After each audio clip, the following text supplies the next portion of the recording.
Bien, bonjour à tous, c'est TinoThéorie. On se retrouve pour la review du chapitre 846. Donc le titre du chapitre c'est La défense de l'œuf, qui fait référence au baron Tamago qui a tout prévu par rapport à la défense des poneglyphes et des trésors avec Smoothie Sama.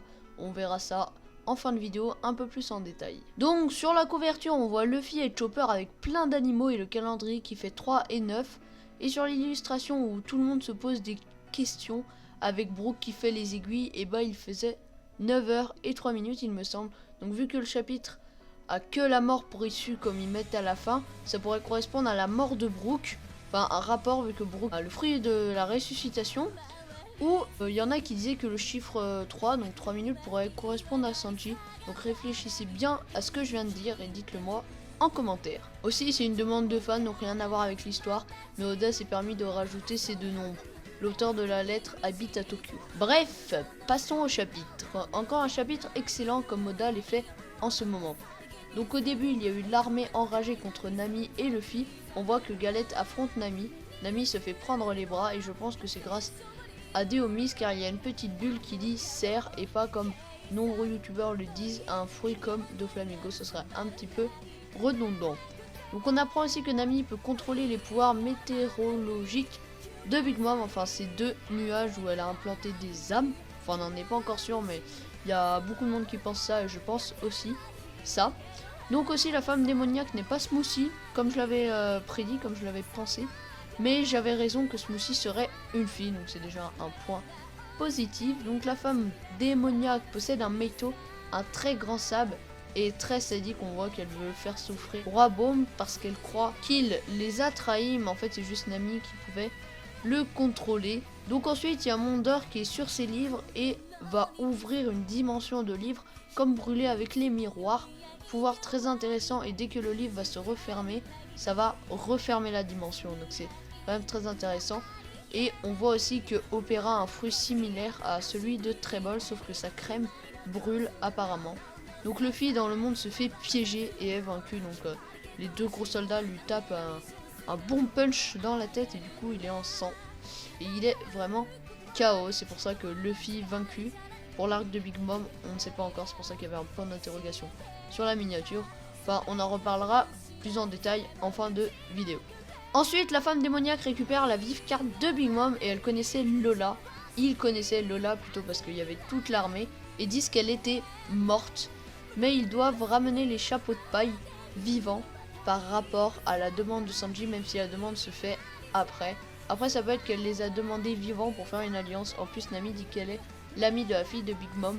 Et ils disent qu'ils doivent en parler à Mama, donc peut-être encore plus d'arguments pour une future alliance. Une future alliance grâce aux arguments serait très plausible. Après je sais pas si ça apporterait des trucs cool à l'histoire. Enfin ça on en verra peut-être dans un parlant d'eux. On voit aussi la détermination de Luffy à rester sur place, à attendre que Sanji vienne lui donner à manger. Et Big Mom est soi-disant d'accord avec Sanji comme on l'a vu avec le petit dialogue. Mais je pense plus qu'elle veut faire une alliance avec les Mugiwara, comme je l'ai répété au-dessus. C'est assez drôle aussi de voir son chapeau à l'humeur, enfin à l'expression de Big Mom. J'ai bien rigolé en lisant ce chapitre. Ensuite on voit Tamago qui sent Pecoms, je pense que c'est grâce à son acquis de l'observation ou aux informations. Après on a plein d'infos sur les poneglyphes, je ferai une vidéo plus poussée sur ce sujet. La salle des offrandes est aussi là où sont gardés tous les trésors et que l'on peut apercevoir sur les côtés, mais aussi bien les 3 poneglyphes, donc l'euro de poneglyphes et les 2 poneglyphes qui sont ni des Rio poneglyphes comme on a vu parce que les 9 Rio poneglyphes forment toute l'histoire, mais plus des poneglyphes quelconques sur les armes antiques, sur par exemple, une lettre de message par rapport à celui de Joy Boy, etc. Smoothie n'est pas à mon goût du tout, j'aime pas trop son charisme, mais elle a une très grosse prime, 932 millions de berries. Je pense que Katakuri aura sa prime juste au-dessus du milliard, genre 1 milliard 53 millions pour être juste au-dessus de Jack. Donc Master m'a fait paraître que pour lui, Smoothie, qui est la ministre du jus, aurait le fruit du vin et pourrait retirer toute l'eau du corps de quelqu'un, un peu à la façon de Crocodile, mais pour en extraire du vin. Par rapport à Brook et Pedro, soit Pedro va se sacrifier, ce qui serait bien. Enfin, j'adore ce personnage franchement, mais il faudrait que quelqu'un de gentil meure, car ça fait longtemps que personne n'est mort. Et mort, du coup ça rajouterait Je sais pas comment expliquer, mais en gros j'aimerais bien qu'un personnage important meure pour que ce soit plus intéressant par la suite de l'histoire. Genre j'avais bien aimé la théorie comme Colo avait sacrifié. Ça allait rajouter, je sais pas comment dire, mais c'est ce que je ressens en gros. Donc par rapport à la mort Lappa et tout, c'est peut-être une référence par rapport à Bro comme je vous les expliqué en début de vidéo. Même si Pedro va faire Lappa, après il résistera peut-être et ne sera pas mort, mais pour moi Pecom va refaire son apparition ainsi que Jinbei.